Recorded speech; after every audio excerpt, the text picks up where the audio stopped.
Banal na ostia, nilapastangan ng isang miyembro ng isang sekta, ginuhitan at kung ano-anong paglapastangan ang ginawa. Siguro karamihan sa inyo ay nakita na ang post na ito sa Facebook ng paglapastangan sa ating Panginoong Hesus sa banal na Eucharistia. Allegedly, isang miyembro ng isang sekta naggalit sa simbahang Katolika ang pumunta sa isa sa ating mga simbahan. Alam naman natin na ang ating mga simbahan ay bukas para sa lahat ng tao.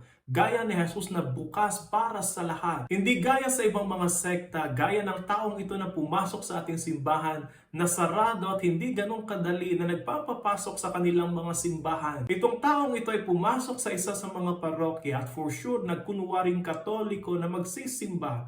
Gaya ng ginagawa nila palagi na nagkukunyari sila daw ang tunay na simbahan. At during communion, ito din ay pumila at tumanggap ng katawan ni Kristo. Pagkatanggap ng katawan ni Kristo ay hindi niya ito agad sinubo at kinain. At hindi ito napansin ng lay minister o pari na nagbigay sa kanya ng komunyon. Hindi natin alam kung may katabi ng mga ushers ang lay minister o ang pari na nagbigay ng komunyon para hindi mapansin ng taong ito na hindi kinain ang katawan ni Kristo. I assume na pagkatanggap niya ng katawan ni Kristo, ito ay lumabas na ng simbahan. Wala siyang dahilan para tapusin pa ang banal na misa dahil siya ay nagpapanggap lang naman. At doon ay nagtagumpay siya sa masama niyang balak. Noong nakuha niya na ang banal na ostia, mas nilapastangan pa niya ito sa pamamagitan ng pagdodrawing ng mga kalaswaan dito at ipinost sa Facebook. Ganito kadesperado ang mga kalaban ng ating Panginoong Hesus. Gagawin nila ang lahat para manira at ipawalang bisa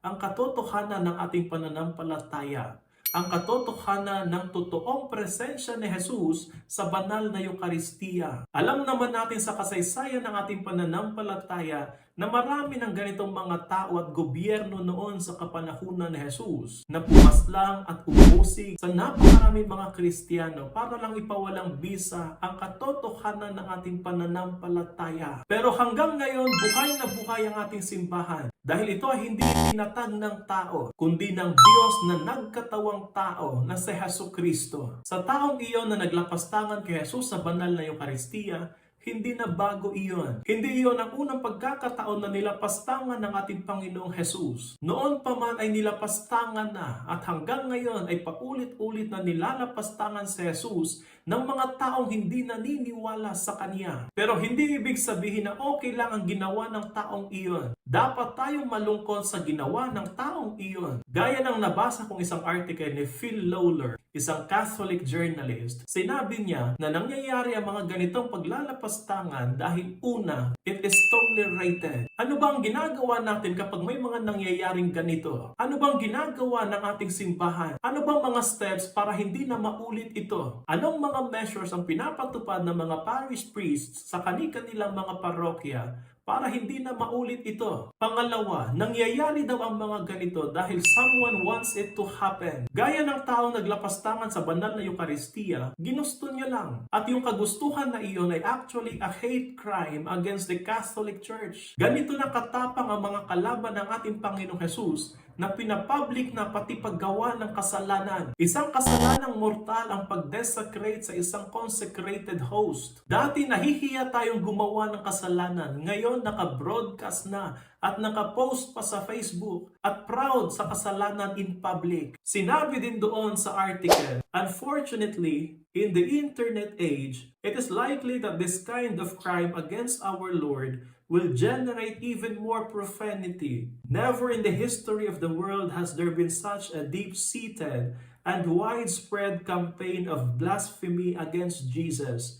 And there is only one word for it: satanic. At panghuli, sinabi niya na si Jesus, ang banal na Eucharistia, ay nananatiling balakid sa mga taong hindi naniniwala sa Kanya. Gaya ng taong naglapastangan, si Jesus ay balakid sa Kanya at balakid sa kanilang pananampalataya. Ginusto niya na lapastanganin si Jesus sa banal na Eucharistia upang patunayan na iyon ay isang ordinaryong ostia at tinapay lang. Pero kung totoong naniniwala siya na isang ordinaryong ostia o tinapay lamang iyon, hindi na sana siya mag-aaksaya pa ng panahon para lapastanganin iyon. Pero naniniwala siya na totoong si Jesus iyon sa banal na Eucharistia. Kaya kinakailangan niyang lapastanganin. Ngayon, anong dapat nating gawin? Una, sa mga lay ministers at sa mga pari na nagdi-distribute ng Holy Communion, let us make sure na kapag ang tatanggap ng banal na komunyon ay kamay ang gamit, gaya ng sinabi ni Bishop Socrates Villegas,